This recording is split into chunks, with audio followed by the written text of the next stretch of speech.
आज मैं आपको प्रतिरोधों का संयोजन पढ़ाने जा रही हूँ। तो प्रतिरोध, हमारे पास बहुत सारे प्रतिरोध हैं और उनसे हमें एक जो हमें चाहिए वो हमारे पास नहीं है, तो उन प्रतिरोधों को जोड़कर हम एक नया संयोजन प्राप्त करते हैं जो या तो उन प्रतिरोधों के योग के बराबर होता है या फिर उनके व्युत्क्रम के योग के बराबर होता है। तो प्रतिरोधों का संयोजन क्यों किया जाता है? उपलब्ध प्रतिरोधों से इच्छित प्रतिरोध प्राप्त करने के लिए प्रतिरोधों का संयोजन किया जाता है। और प्रतिरोधों का संयोजन मुख्यतः दो प्रकार से किया जाता है। नंबर 1 श्रेणी क्रम संयोजन और नंबर 2 समांतर क्रम या पार्श्व क्रम संयोजन। तो सबसे पहले श्रेणी क्रम संयोजन। श्रेणी क्रम संयोजन। इस संयोजन में क्या करते हैं? माना हमारे पास 3 क्या है प्रतिरोध है, R1, R2, R3। तो इनको एक के बाद एक से जोड़ देते हैं, यानी कि पहला सिरा, एक प्रतिरोध का पहला सिरा दूसरे के दूसरे सिरे से जोड़ते हैं। माना हमारे पास क्या है श्रेणी संयोजन। इस संयोजन में प्रतिरोधों को एक के बाद एक क्रमवार जोड़ा जाता है। माना ये है एक प्रतिरोध, ये ए सिरा है और ये कौन सा है? बी सिरा है। इसके दूसरे सिरे से दूसरे प्रतिरोध को जोड़ देंगे, फिर दूसरे के दूसरे सिरे से तीसरे प्रतिरोध को जोड़ेंगे और माना ये प्रतिरोध है R1, R2, R3। ठीक है। अब इन प्रतिरोधों को A, B, C और D, अब इनको अगर हम एक बैटरी से जोड़ दें, एक कुंजी बीच में लगा दें, अब जैसे ही हम कुंजी ऑन करेंगे तो यहां से एक वोल्टेज माना V, विभवांतर क्या हो रहा है? इस सेल का विभवांतर कितना है? V वोल्ट है। तो ये V वोल्ट जैसे ही हम कुंजी को बंद कर देंगे तो परिपथ जुड़ जाएगा और यहां से धारा का प्रवाह होगा I। अब देखिए, धारा के प्रवाह में एक चीज बहुत गौर करने वाली है कि धारा का प्रवाह, जो धारा बहती है वह जब तक रास्ता नहीं बदले, उसे अलग अलग रास्ते न मिले, तब तक वह उसी अमाउंट में बहती है। यानी कि यहाँ से अगर I आई तो यहाँ पे भी क्या होगी? I होगी। यहाँ भी क्या होगी? I होगी। और इधर से जो बाहर के लिए निकलेगी वो भी क्या होगी? I होगी। यानी कि अगर जैसे कोई नल है, इससे पानी बह रहा है, माना मैंने यहाँ से पानी डाला, तो ये पानी तब तक उतना ही, जितना यहाँ से डालेंगे उतना ही यहाँ से निकलेगा, जब तक कि इससे कोई दूसरा रास्ता ना जुड़ जाए। एक इधर के लिए जुड़ गया और एक इधर के लिए जुड़ गया, तब ये अलग अलग भागों में बट जाएगा।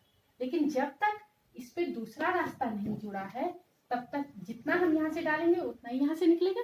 तो ऐसे ही धारा भी है, यहाँ से जितनी गई उतनी यहाँ से आ गई। ठीक है। यानी कि समांतर श्रेणी क्रम में धारा के मान में परिवर्तन नहीं होता क्योंकि सीधे निकल रही है धारा। ठीक है।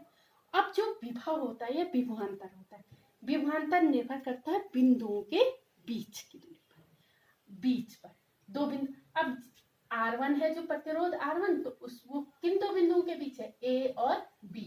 तो माना इनके बीच क्या है? विभवांतर V1 है। फिर बिंदु बदल गए B और C, तो इनके बीच विभवांतर क्या हो गया? माना V2 और C और D। फिर बिंदु बदले तो विभवांतर भी बदलता है। आप जब इसके न्यूमेरिकल भी हल करेंगे प्रतिरोधों के, तो आपको ध्यान रखना पड़ेगा कि अगर बिंदु बदल रहे हैं तो विभवांतर बदलेगा, और अगर रास्ता बदल रहा है तो धारा का मान बदलेगा। अगर रास्ता नहीं बदल रहा है तो धारा का मान नहीं बदलेगा, और अगर बिंदु नहीं बदल रहे हैं तो विभवांतर नहीं बदलेगा। लेकिन श्रेणी क्रम में क्योंकि जो विभवांतर भी है वह अलग अलग बिंदुओं के बीच में लगा है तो बदल जाएगा। ठीक है, इतना समझ में आ गया। अब हम एक चीज और करेंगे। माना हम इन तीनों प्रतिरोधों का जो है उसका तुल्य प्रतिरोध का परिपथ बनाते हैं। यानी कि R1, R2 और R3 के स्थान पर केवल एक प्रतिरोध लगाएं। परिपथ पूरा ऐसे ही रहेगा, तुल्य परिपथ के लिए, तुल्य परिपथ। तो तुल्य परिपथ में हम तीनों प्रतिरोधों की जगह पे केवल एक प्रतिरोध लगा रहे हैं, क्या? Capital R। और सेल वही है जो पहले था, तो विभवांतर भी वही रहेगा जो सेल पे है। और धारा यहाँ से आई जा रही है और यहाँ से आई निकल रही है, तो धारा भी वही रहेगी। तो तुल्य प्रतिरोध भी हम इससे निकालेंगे। अब आगे देखिए, ओम का नियम आपने पढ़ा है, तो ओम के नियम से, ओम के नियम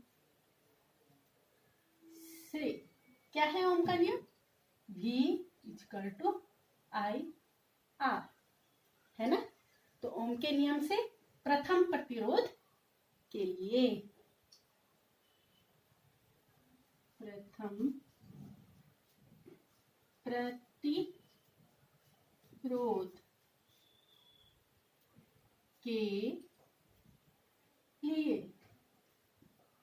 क्या होगा भाई? विभवांतर तो अलग अलग है। प्रथम प्रतिरोध R1 के लिए होगा V1 बराबर I R1। द्वितीय प्रतिरोध के लिए V2 बराबर I R2। तृतीय प्रतिरोध के लिए V3 equal to I R3। अब देखो, यदि A और D के बीच में, ठीक है ना, जो प्रतिरोध R1, R2, R3 लगे के स्थान पर केवल एक प्रतिरोध R लगाएं, तो तुल्य प्रतिरोध के लिए, तो आप लिखेंगे तुल्य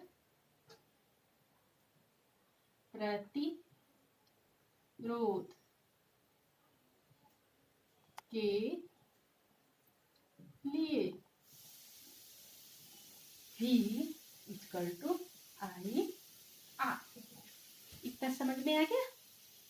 अब देखो, इस परिपथ से हमें क्या पता चल रहा है कि हम V वोल्टेज दे रहे हैं, विभवांतर दे रहे हैं, और यह V विभवांतर 3 भागों में बट रहा है, V1, V2, V3 में।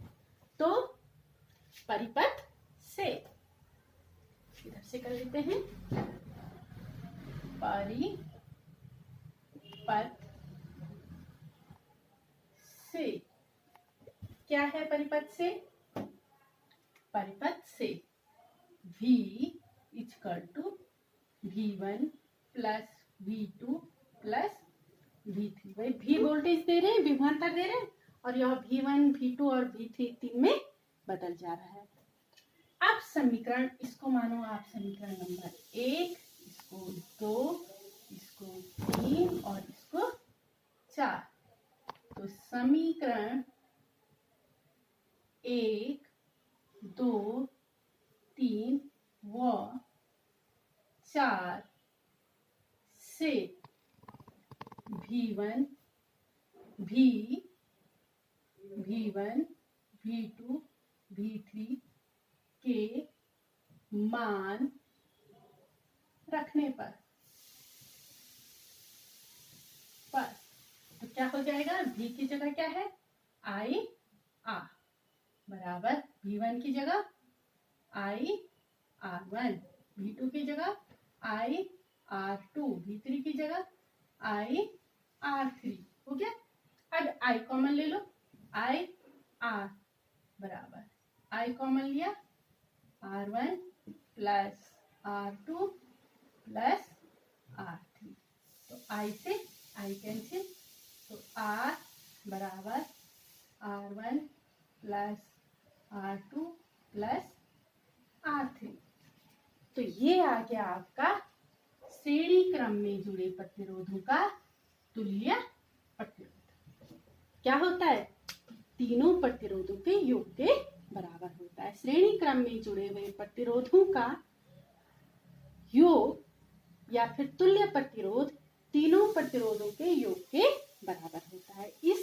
इसमें आपने ये देखा कि जब श्रेणी क्रम में प्रतिरोध जुड़े होते हैं तो उनमें धारा का मान नहीं बदलता है, धारा का मान समान रहता है सभी प्रतिरोधों में, और विभवांतर क्योंकि अलग अलग बिंदुओं पर है तो ये अलग अलग होता है।